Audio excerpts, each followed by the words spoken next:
2014 noon at ako ay nasa probinsya ng Mindoro nang makasalamuha ako ng mga mabubuting tao para sa aking pagsasaliksik ng mga lihim na karunungan.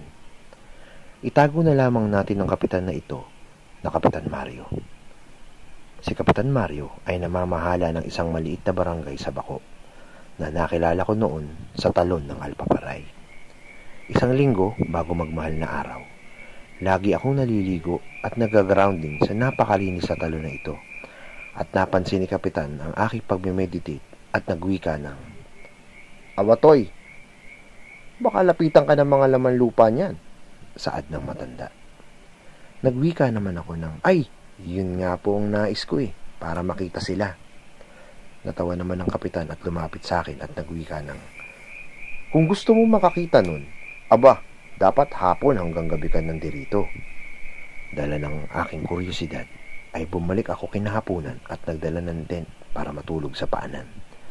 Naghahanda na ako nang muli akong makita ni Kapitan na nitong mga oras na ito ay paahon na at pauwi na sa kanilang sityo.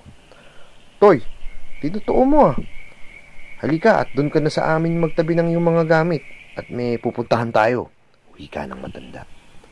"Naku Kap, nakakahiya ata na makitulog po," wika ko naman. "Akala ko ba ay gusto mong makakita ng kakaiba?" Hindi na ako sumagot at sumama papanik sa kanilang sityo. Halos isa't kalahating oras ang aming nilakad para makarating kami sa tawagin nating Sitio Maparang. At pagbaba ko ng mga gamit ay nagpahinga kami saglit at pinainom na ako ng kape. "Kailangan mo yan, Paulo, dahil hanggang madaling araw tayong gising," wika ni Kapitan. "Po, saan po ba tayo pupunta, Kap?" wika ko naman. "Sa gitna ng kakahuyan, sa pusod ng halkon," wika ni Kapitan. Sinama ni Kap ang kanyang dalawang tanod na itago natin sa pangalang Delo at Ruben. Sila ay mga katutubong mangyan na sanay sa pangangaso at kabisado ang gubat. 10:00 pasado na nang kami ay magsimulang maglakad. Sa liwanag lamang ako ng flashlight umaasa dahil sa sukal at kapal ng mga halaman, hanggang sa makarating kami sa isang mapunong lugar na napakaraming alitaptap. Sabi ko ay, "Nasaan na po ang mga engkanto? Andyan po ba sila?" Mahinang tumawang mga tanod at si Kapitan. "Hindi mo makita, no?" wika ni Kuya Ruben. "Oo wika ko naman. "Mamaya, pagkuha natin ng pinunta natin dito, makikita mo," saad ni Kuya Ruben. Sabi ko pa ay, "Ba't di ba natin puntahan ngayon?" giit ko sa kanila. Sumagot si Kapitan ng, "May oras ang lahat ng bagay, Paulo. Hindi ito makukuha sa pagmamadali." Alauna na nang sinabi ni Kapitan na kami ay magsimula ng kumilos.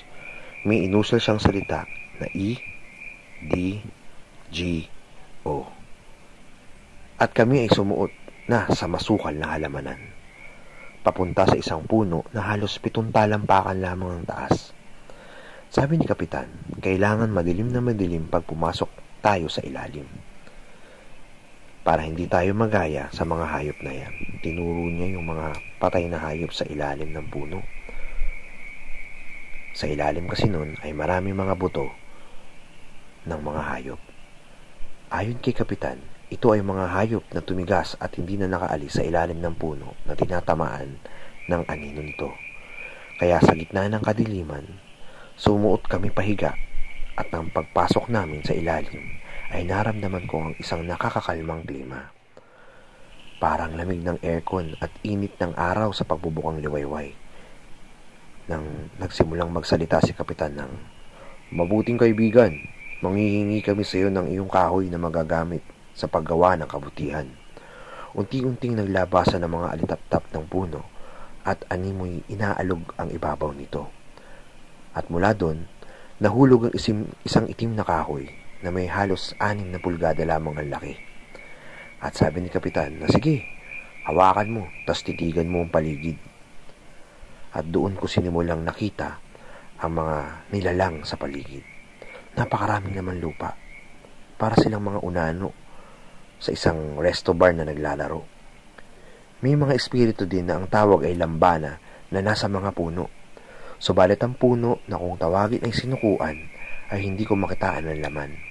Nagliliwanag lamang ang puno na aming pinasok na parang tinatamaan ng mga street light sa gabi. Nagpasalamat kami at nagkatay ng manok si Mang Delo at pinaagos ang dugo sa paligid ng puno.